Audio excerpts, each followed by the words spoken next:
യുവവാണി.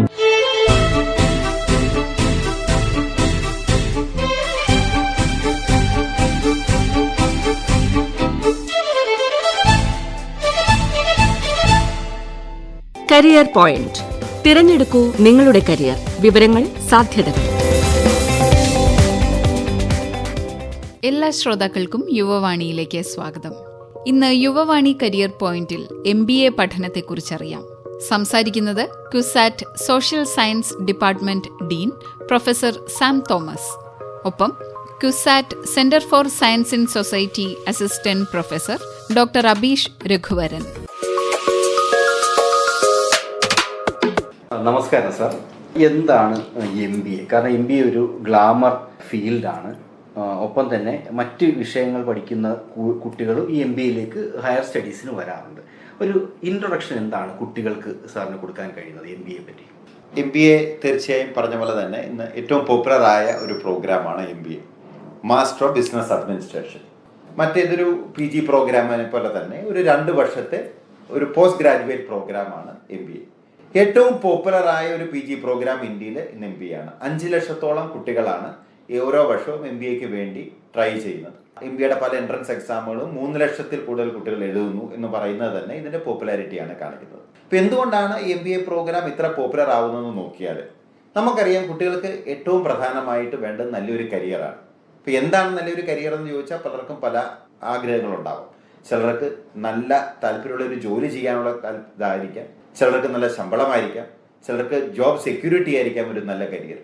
MBAയുടെ ഏറ്റവും വലിയ അഡ്വാൻറ്റേജ് എന്ന് പറഞ്ഞാൽ ഇതെല്ലാം ഏതാണ്ട് സാധിക്കുന്ന വളരെ റെയർ ആയിട്ടുള്ള ഒരു PG പ്രോഗ്രാമാണ് MBA പ്രോഗ്രാം.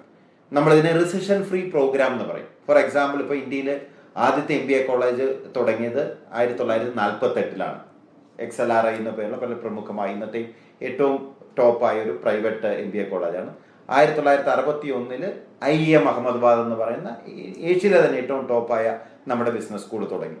അപ്പോൾ എന്ന് പറഞ്ഞാൽ ഒരു 10-60 വർഷത്തിൽ കൂടുതലായിട്ട് ഈ സ്ഥാപനങ്ങൾ ഇവിടെയുണ്ട്. ഇവിടെയൊക്കെ പോപ്പുലാരിറ്റി കൂടി വരുന്നതാണ്.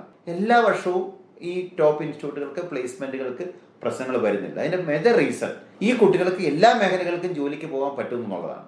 കാരണം നമ്മളൊരു MBA പ്രോഗ്രാമിൽ ചെയ്യുന്നത് ഒരു ബിസിനസ് സ്ഥാപനം എങ്ങനെ മാനേജ് ചെയ്യണം എന്നുള്ള എല്ലാ ആസ്പെക്റ്റിലുള്ള ഒരു കംപ്ലീറ്റ് ട്രെയിനിങ് ആണ്.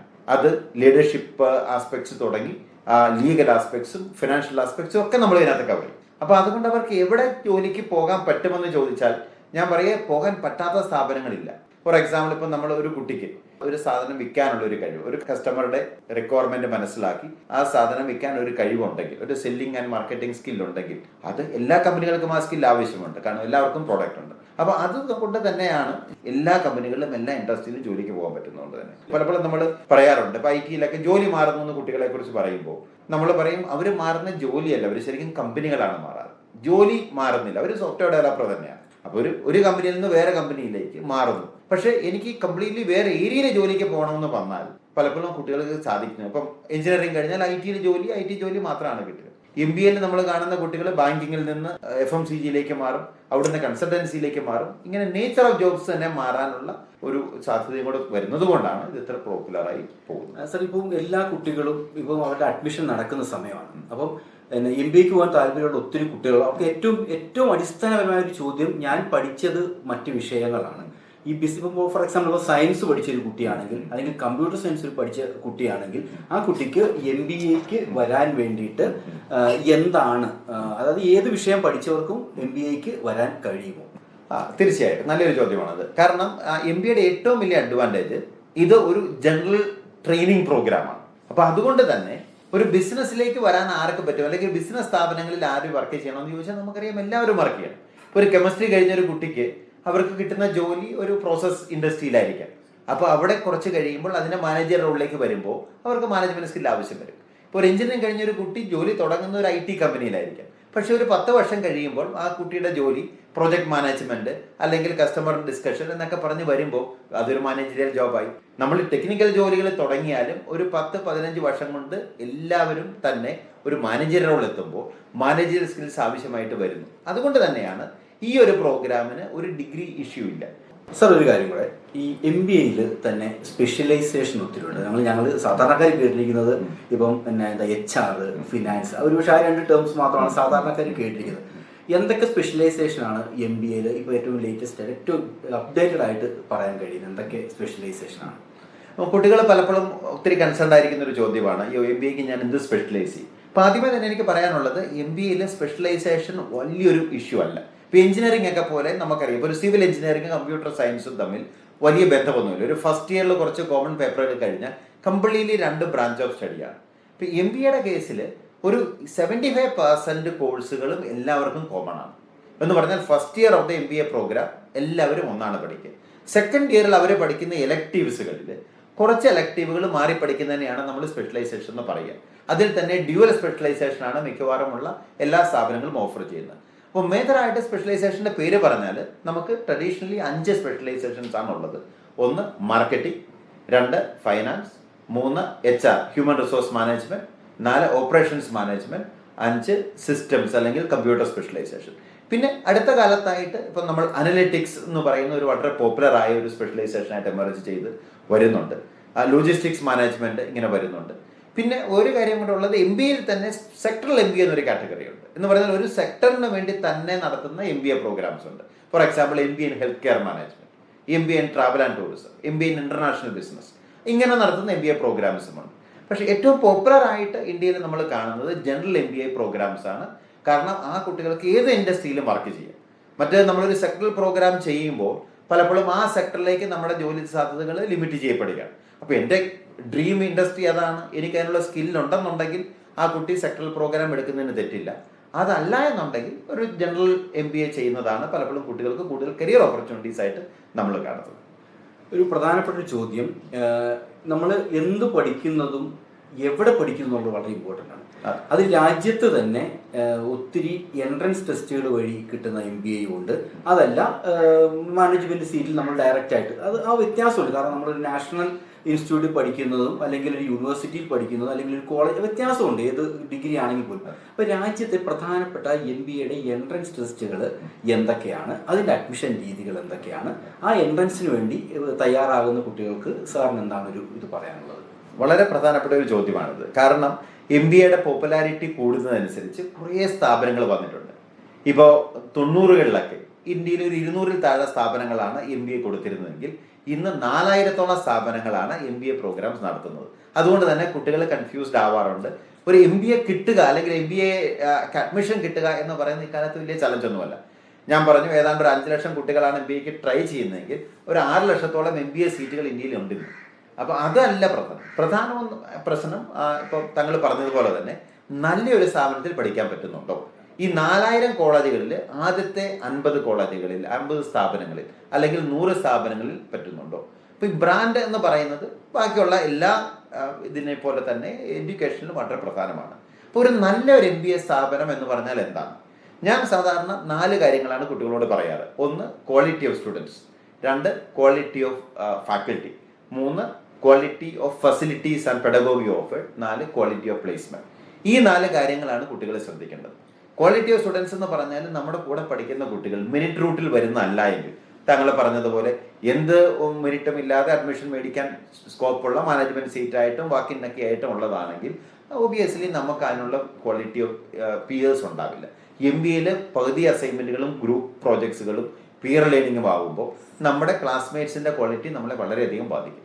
2 ക്വാളിറ്റി ഓഫ് ടീച്ചേഴ്സ്, നമ്മളെ പഠിപ്പിക്കുന്ന അധ്യാപകരുടെ ക്വാളിറ്റി, അവർക്ക് PhD ഉള്ളതാണോ, അവർ റിസർച്ച് ആൻഡ് പബ്ലിക്കേഷനിൽ ഇൻവോൾവ് ആയവരാണോ, അവർക്ക് ഇൻഡസ്ട്രി എക്സ്പോർട്സ് ഉള്ളവരാണോ?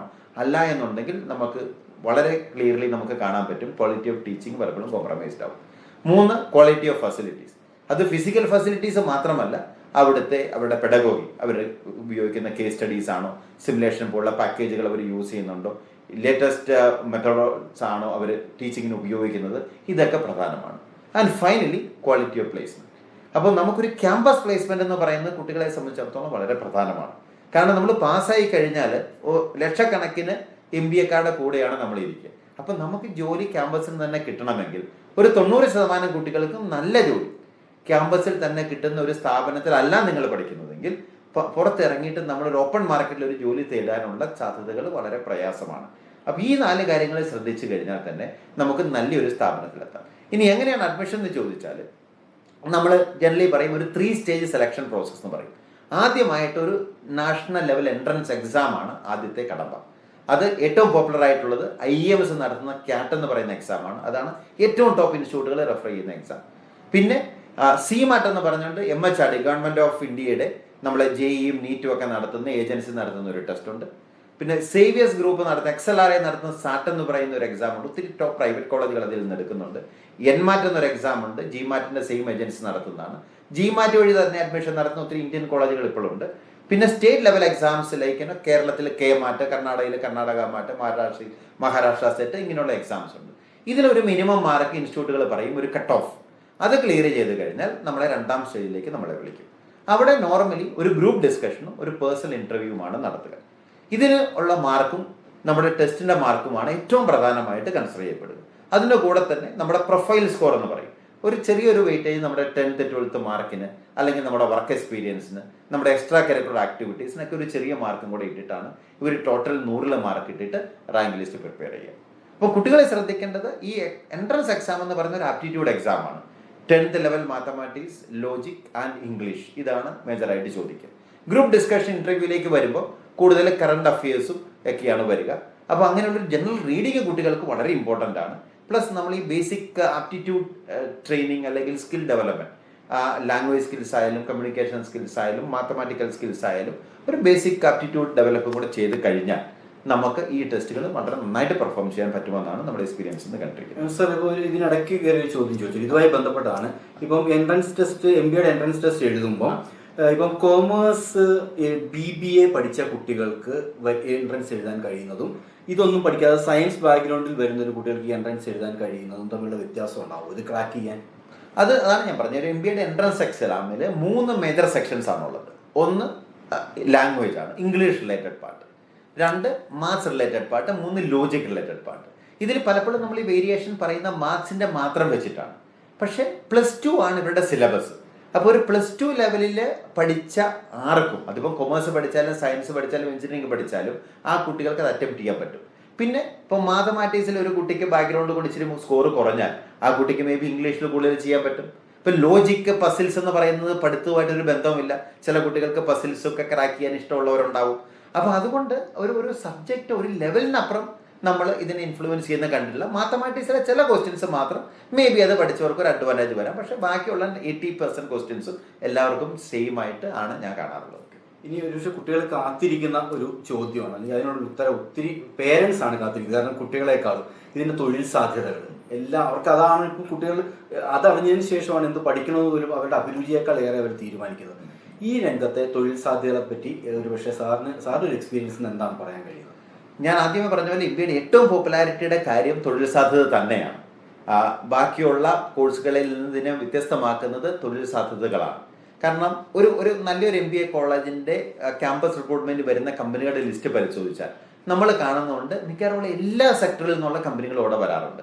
അപ്പോൾ അതുകൊണ്ട് തന്നെ നമുക്ക് താല്പര്യമുള്ള മേഖലയിൽ, താല്പര്യമുള്ള ഇൻഡസ്ട്രിയിൽ, കമ്പനിയിൽ ഒരു ജോലി കിട്ടാനുള്ള സാധ്യത MBAക്ക് ബാക്കിയുള്ളതിനേക്കാൾ കൂടുതലാണ്. ഫോർ എക്സാമ്പിൾ, ഇപ്പോൾ നമ്മളൊരു MSc കഴിഞ്ഞൊരു കുട്ടി ഒരു സയൻസിൽ കഴിഞ്ഞാൽ നമുക്കറിയാം ആ ഡൊമൈനിലുള്ള ഒരു കമ്പനികളിലോ അല്ലെങ്കിൽ അതിലുള്ള റിസർച്ചോ ടീച്ചിങ്ങോ ആണ് നമുക്കുള്ള ഓപ്ഷൻസ്.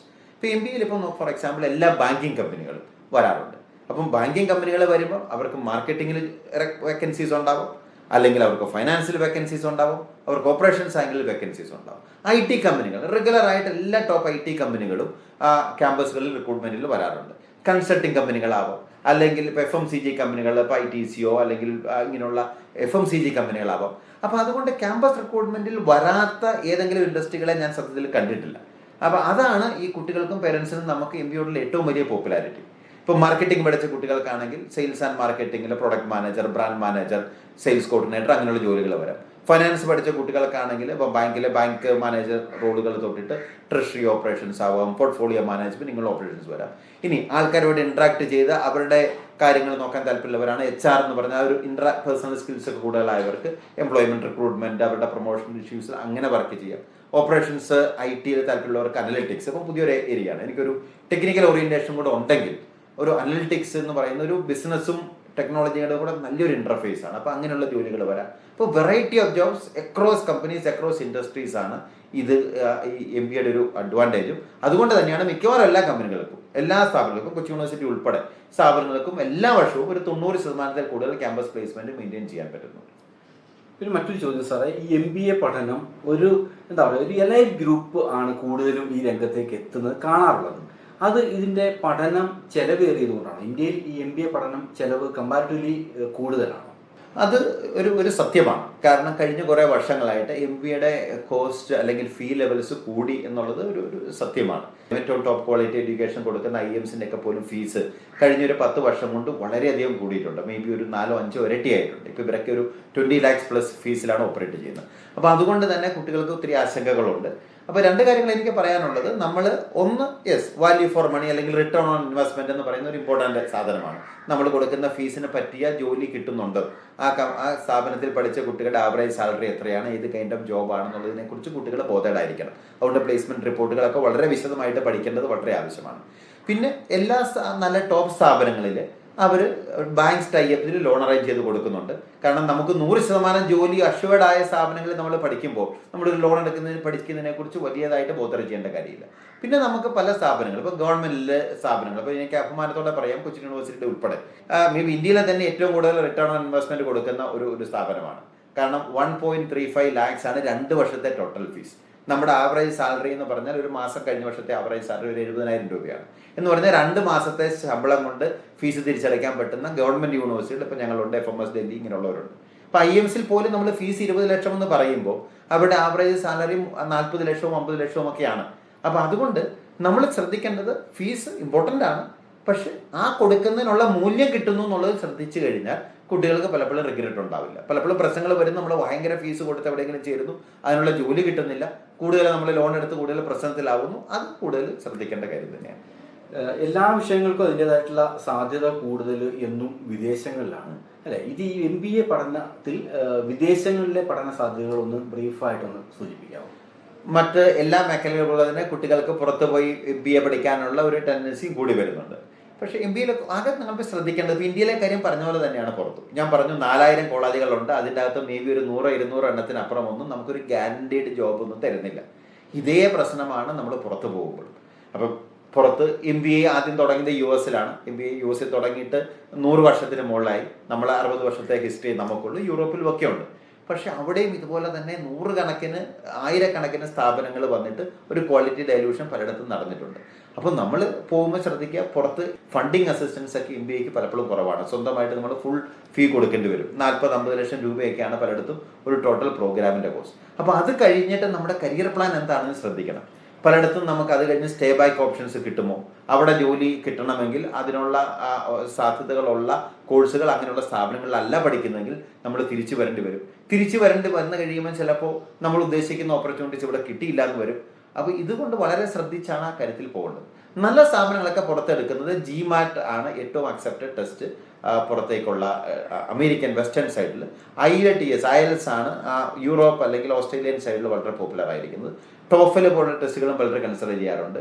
അവിടെ പ്രൊഫൈൽ വളരെ ഇമ്പോർട്ടൻ്റ് ആണ്. ടെസ്റ്റ് മാത്രമല്ല, അവിടെ നമ്മുടെ ബയോഡേറ്റ, നമ്മുടെ അച്ചീവ്മെന്റ്സ്, നമ്മുടെ ഇവിടുത്തെ റെക്കമെൻഡേഷൻ ലെറ്റർ, നമ്മുടെ അക്കാഡമിക് പെർഫോമൻസ്, ഇങ്ങനെയുള്ള എല്ലാം കൂടെ ചേർന്നിട്ടാണ് അവിടെ പലപ്പോഴും അഡ്മിഷൻസ് നടത്തുക. സാർ ഇപ്പം കുസാറ്റിനെ പ്രതിനിധീകരിക്കുന്ന കുസാറ്റിലെ പ്രൊഫസർ ആണ്, സീനിയർ ആയിട്ടുള്ള ഒരു അധ്യാപകനാണ്, ഒപ്പം സോഷ്യൽ സയൻസിന്റെ ഡീനാണ്. അപ്പം കുസാറ്റിലെ MBA കൊച്ചിൻ യൂണിവേഴ്സിറ്റിയുടെ ആദ്യ ഡിപ്പാർട്ട്മെന്റുകളിൽ ഒന്നാണ് MBA, തുടക്ക ഡിപ്പാർട്ട്മെന്റുകളിൽ ഒന്നാണ് മാനേജ്മെന്റ് സ്റ്റഡീസ്. എന്താണ് കുസാറ്റിലെ MBA പറ്റി, അതിന്റെ ഓവറോൾ കാര്യങ്ങളെ പറ്റി എന്താണ് സാറിന് കുട്ടികളോട് പറയാനുള്ളത്?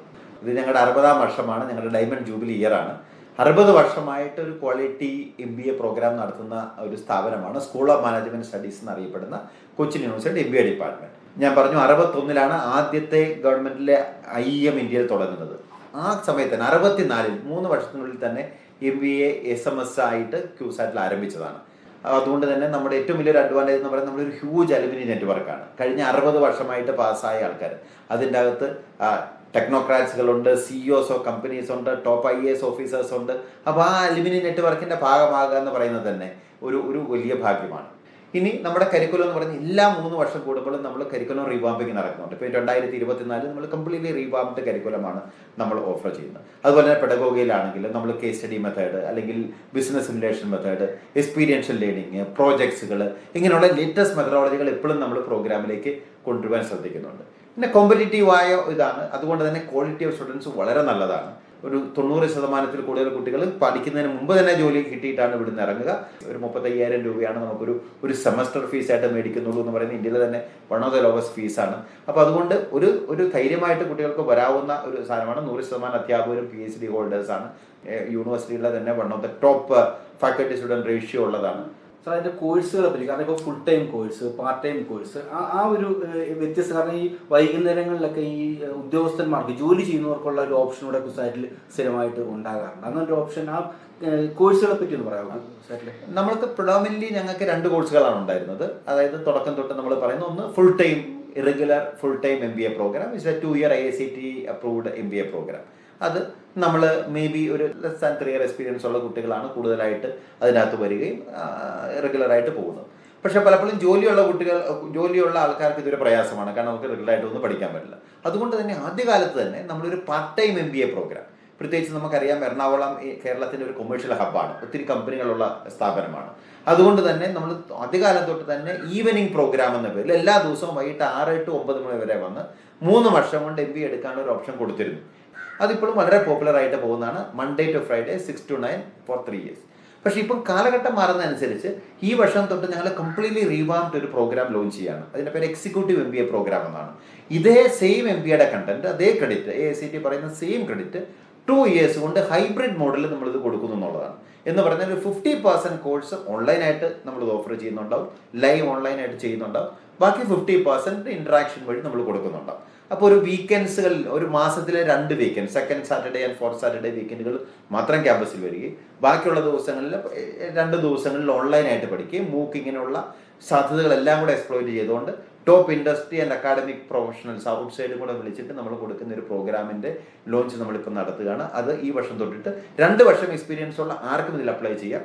അവരുടെ ജോലിയുടെ കൂടെ തന്നെ വളരെ കംഫർട്ടബിളി സെയിം വാല്യൂ ഉള്ള, നമ്മൾ ഇതിനെ സെയിം ഇക്വലൻസിയും കൂടെ കൊടുക്കുന്നുണ്ട്. MBAയുടെ ഇക്വലൻ്റ് ആയ ഒരു പ്രോഗ്രാം കുട്ടികൾക്ക് ഇതുവഴി ചെയ്യാനും കൂടെ പറ്റും. അതാണ് നമ്മുടെ 3ാമത്തെ പ്രോഗ്രാം. അതിൻ്റെ കൂടെ ഞങ്ങൾ PhD ഇൻ മാനേജ്മെൻറ്റും ഞങ്ങൾ നടത്തുന്നുണ്ട്. ഡോക്ടറൽ പ്രോഗ്രാം താല്പര്യമുള്ളവർക്ക് വേണ്ടി PhD നടത്തുന്നുണ്ട്. അപ്പോൾ എന്തായാലും ഇത്രയും സമയം ഈ തിരക്കിനിടയ്ക്ക് കൃത്യമായിട്ട്, കാരണം കുട്ടികൾക്ക് കൃത്യമായിട്ടുള്ള ഒരു അവബോധം ഇതിലൂടെ MBAയുമായിട്ട് ബന്ധപ്പെട്ട എല്ലാ ഉത്തരങ്ങളും കിട്ടി എന്ന് തന്നെ കരുതുന്നു. അപ്പം കൊച്ചി FM-ഉമായിട്ട് ഇത്രയും നേരം സഹകരിച്ച ഡോക്ടർ സാം തോമസിന് എല്ലാവിധ നന്ദിയും രേഖപ്പെടുത്തുന്നു, ഒപ്പം ആശംസകളും. Thank you sir. നന്ദി, നമസ്കാരം. MBA പഠനം അറിയേണ്ടതെല്ലാം, ഇതേക്കുറിച്ച് സംസാരിച്ചത് CUSAT social science department dean professor Sam Thomas, ഒപ്പം CUSAT centre for science in society assistant professor doctor Abeesh Raghuvaran. Career point. തിരഞ്ഞെടുക്കൂ നിങ്ങളുടെ കരിയർ. വിവരങ്ങൾ, സാധ്യതകൾ.